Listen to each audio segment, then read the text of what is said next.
नमस्कार, आज आपण पाहणार आहोत सोड्यांची भाजी। त्याच्यासाठी मी ते सोडे घेतलेले सुकलेले आहेत, गरम पाण्यात टाकणार आहे ते।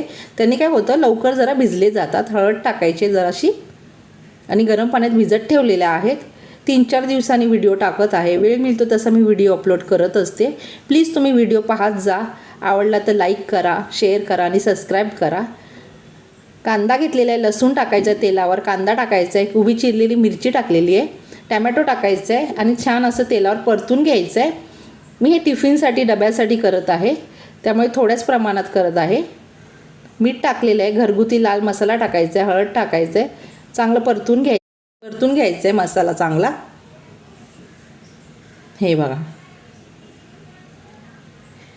इथे आता स्वच्छ धुतलेले मी सोडे टाकत आहे। हे सोडे टाकलेले आहेत, छान असं परतून घ्यायचं आहे सोडेही तेलावर, कांद्या तेलावर।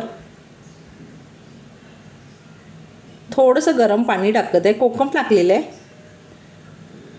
छोटासा कोकमाचा तुकडा टाकलेला आहे। थोडंसं मी गरम पाणी टाकत आहे, जास्त नाही टाकत आहे, जास्त पातळ नाही करायचं आहे, टिफिनसाठी करायचं आहे, चपातीसोबत खाता येईल असं आपल्याला। झाकण ठेवायचं आहे आणि छान असं परतून घ्यायचं आहे। पुन्हा मध्ये मध्ये बघत जायचं आहे आपल्याला। कोथिंबीर पसरलेली आहे, छान अशी भाजी झालेली आहे बघा सोड्यांची।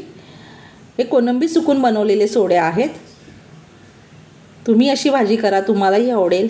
व्हिडिओ आवडला असेल तर लाईक करा, शेअर करा आणि सबस्क्राईब करा। व्हिडिओ पाहत जा माझे, वेळ मिळतो तसा मी व्हिडिओ अपलोड करत असते। ही अशा प्रकारे मी सोड्यांची भाजी केलेली आहे। थँक्यू। हे बघा, अशा